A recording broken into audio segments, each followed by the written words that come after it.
friends. Our next book option is Look at That Building, a first book of structures. Look at That Building, a first book of structures by Scott Ritchie.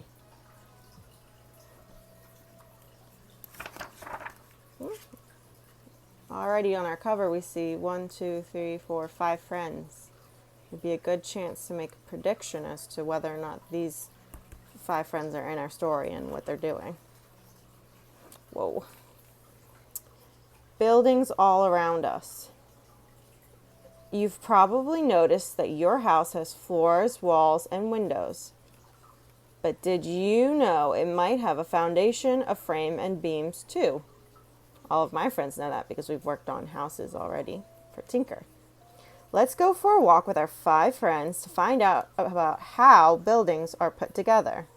So we see our friends are Yuli, Martin, Sally, apparently Max and Ollie are our friends, Nick, and Pedro. A building is a structure, something that is made of different parts. Buildings are all around us and have lots of different uses. So maybe Miss Streeter might make a word wall of my own, because it's a good one to have. All right, we are going all around town. Question is it a real town? Home plans. Sally's dad has built her a tree house. Her friends have come over to see it. What a great little building.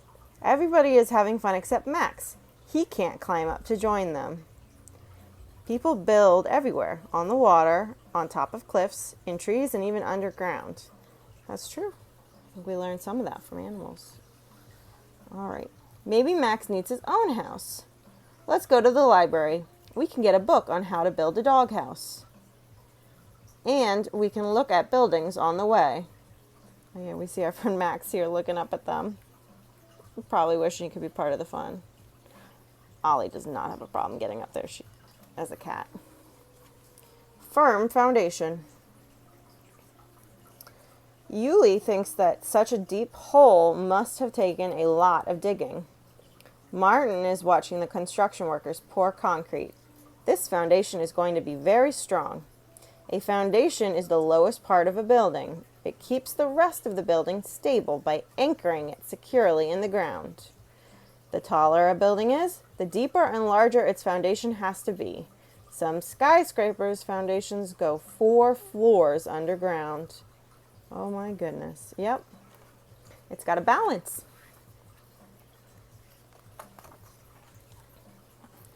A place to stand. Next stop, the library.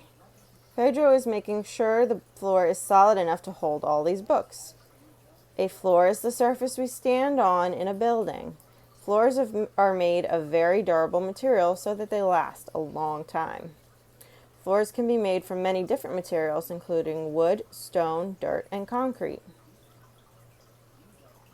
Good to know.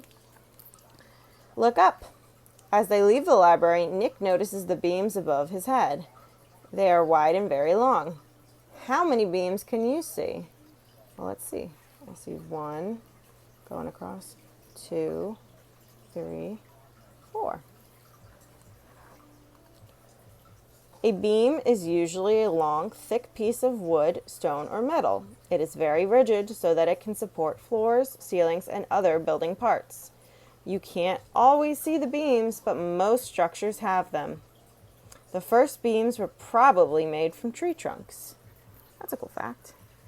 It looks like they're maybe trying to be the beams. Ooh, we've got 2 of nature's great builders. 3, I see. 4. How many nature's builders can you see? Nature's buildings. Some animals build their own homes. Too bad Max can't build his own doghouse. Yuli decides that they will just have to do a great job for him. To make their nests, wasps chew tiny bits of wood into a pulp. Then they spit out the pulp and pat it into place with their feet. When it hardens, they have a waterproof home. Those wasps are called paper wasps, and we see a lot of their nests around where we are. Most birds make nests too. They use twigs, leaves, and sometimes even spider webs. They weave the materials together to make a place to raise their young. What animal homes can you see? Take a second and pause and count, because I think I can see 5? 5 off the top? Maybe 6. Let me know what you see, okay?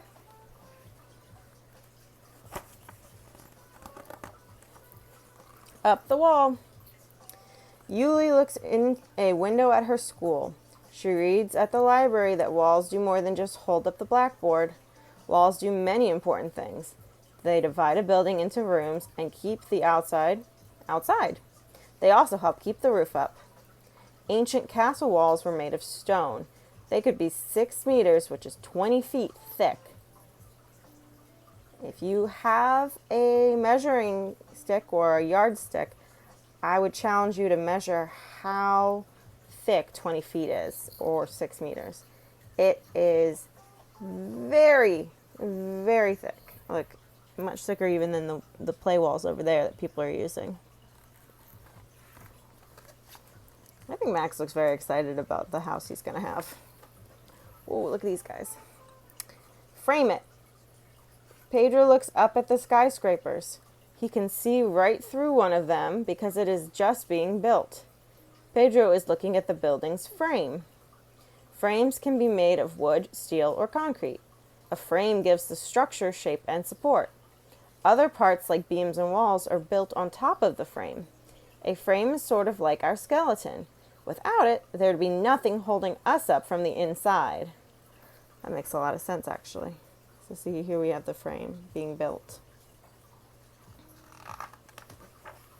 Ooh. Super shapes.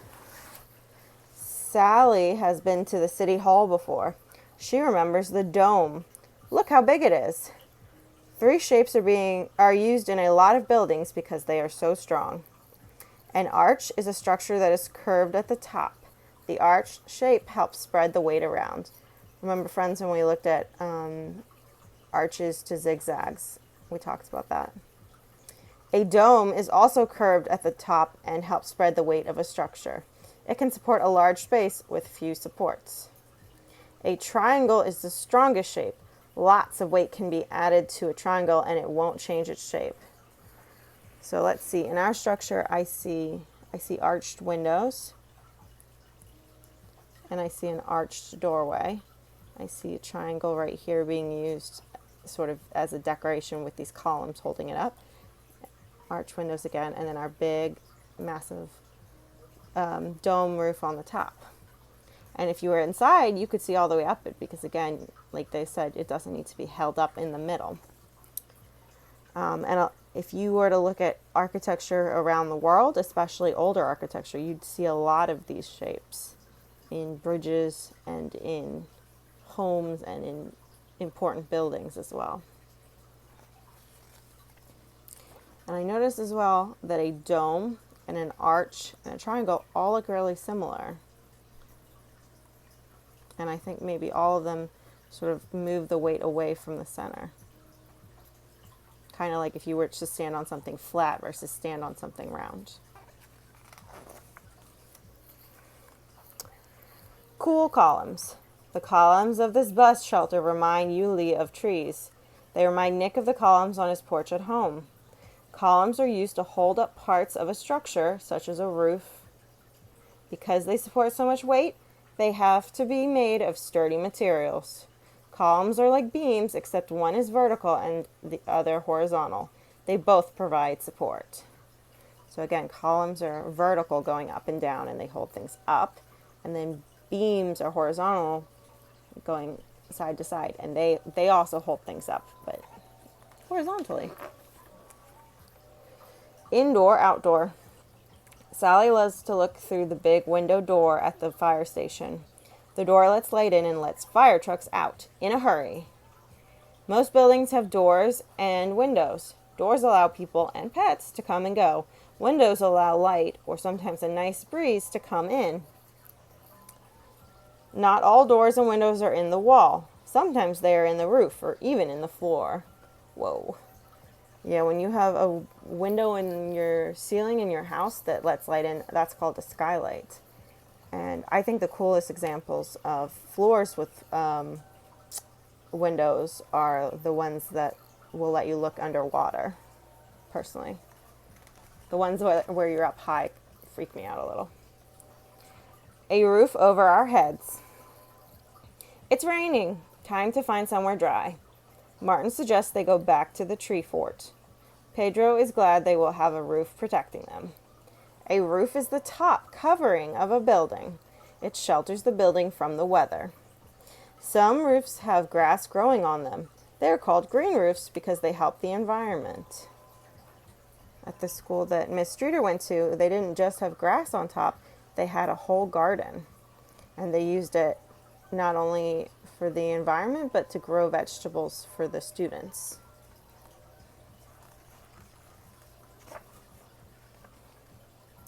Back to the treehouse. The gang is happy to be back at the cozy treehouse. Max is still downstairs, keeping dry on the porch. Soon he will have a cozy house of his very own. Let's see what they're talking about. I can't wait to start building Max's doghouse. I'm glad we found this book at the library. Now we know where to start. Let's start with the foundation. It's a clever choice. That rug looks really comfy. Oh, look. We made a house. Looks like this is another way to do it. So if you were interested in making a mini doghouse this week, you could do so with what looks like wooden sticks, marshmallows, scotch tape, scissors. Here's a plan for making a mini doghouse. You'll need marshmallows, craft sticks, construction paper, scissors, glue, and tape. Build a frame for the floor using marshmallows and wooden sticks. Add the frame for the walls. Add a peak for the roof. Ask a parent to cut the paper to fit the roof and walls. Glue and tape the paper to the frame. And voila, you've got a doghouse. So my friends at home, this is especially for you a good bonus activity. The end. And just to remember all the terms we learned arch, beam, ceiling, column, dome, door, floor, foundation, frame, roof, triangle, wall, and window. And they managed to do it both in the order you might find them and in alphabetical order, which I think is pretty nifty. All right, friends, I hope you enjoyed that book. I'd love to know what things you noticed during that story. And I'd love to see you continue experimenting with buildings and structures of your own. Bye, friends.